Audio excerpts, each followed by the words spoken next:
Hello everyone! Welcome to Jadmie's Kitchen! Today, magluluto tayo ng Pansit Sotanghon with Canton. Unahin natin maggisa. Sa isang pan, maglagay tayo ng 2 to 3 tablespoon of cooking oil. Pag mainit na po ang cooking oil, maglagay tayo ng chopped onion.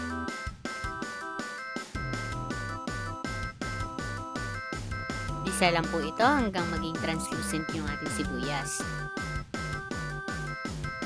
At pag medyo translucent na po ang ating sibuyas, maglagay tayo ng chopped garlic. Gisa lang din po ito.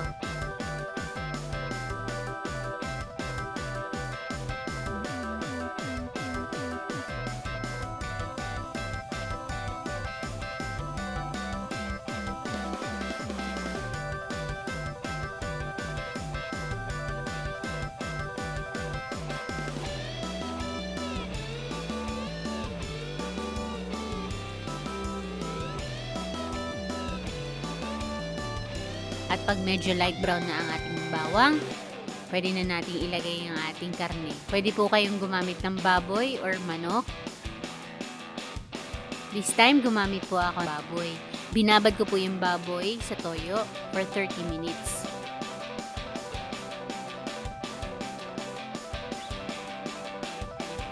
Saute lang po natin ang ating baboy hanggang maging light brown po ito.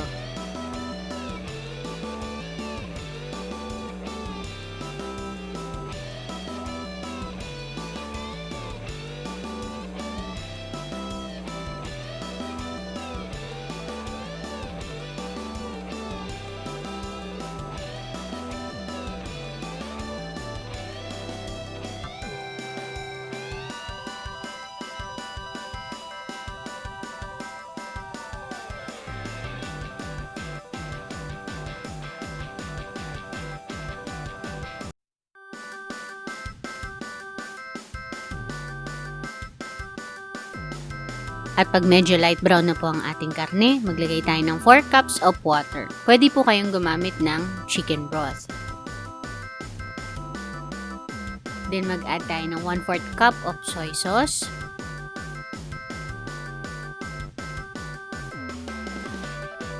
Mga 1 teaspoon of ground pepper. Haluin lamang po ito. At pag nahalo na po ito ng mabuti, pakuluan lamang po ito. At pag kumukulo na po ito, lagyan na natin yung ating carrots, Baguio beans,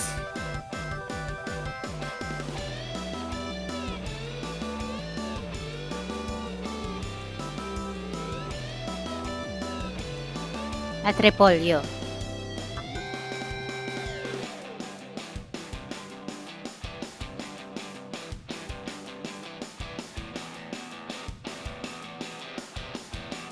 Haluin lang po natin ito.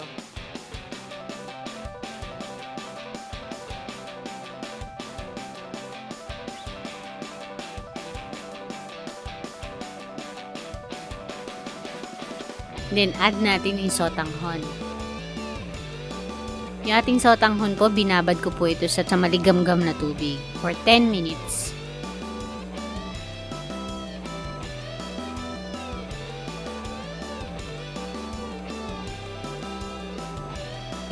Then mag-add tayo ng 3 tablespoon dark soy sauce.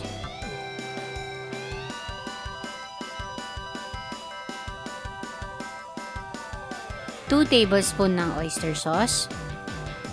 And haluin natin ito. Mix lamang po natin ito hanggang ma-coat ng sauce yung ating sotanghon.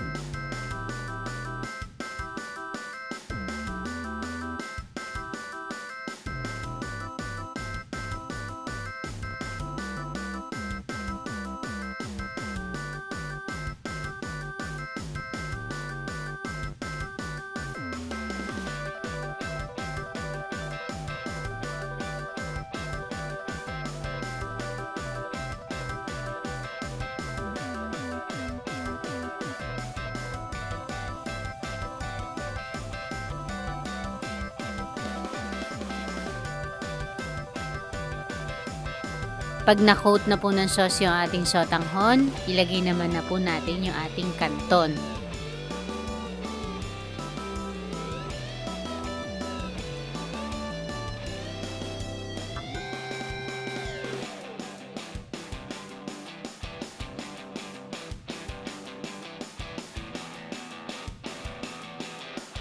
Ganon din po, haluin ito ng mabuti hanggang sa ma-coat ng sauce yung ating canton.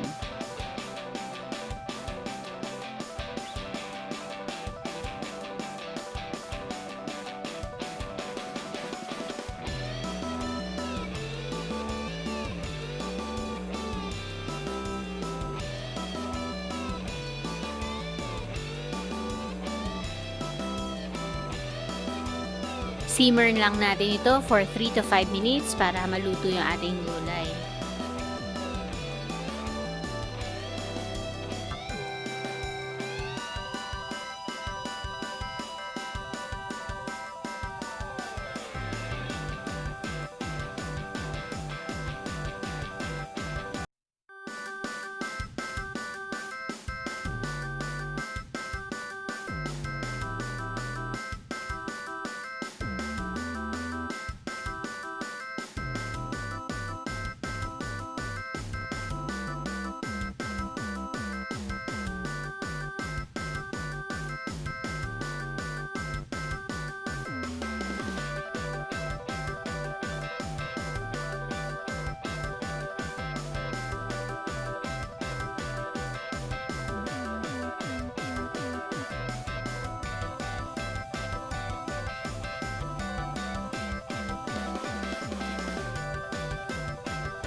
Pagluto na po ang ating gulay, nag-a-add pa rin po ako ng ground pepper at 3 tablespoon of sesame oil.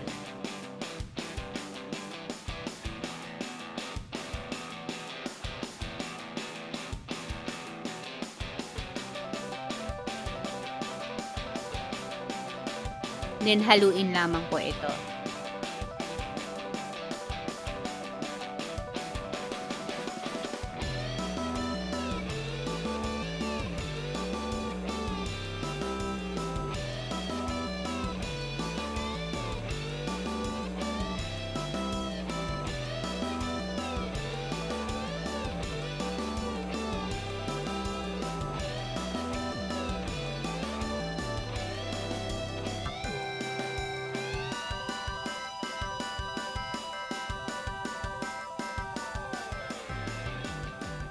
At ito na po ang ating finished product!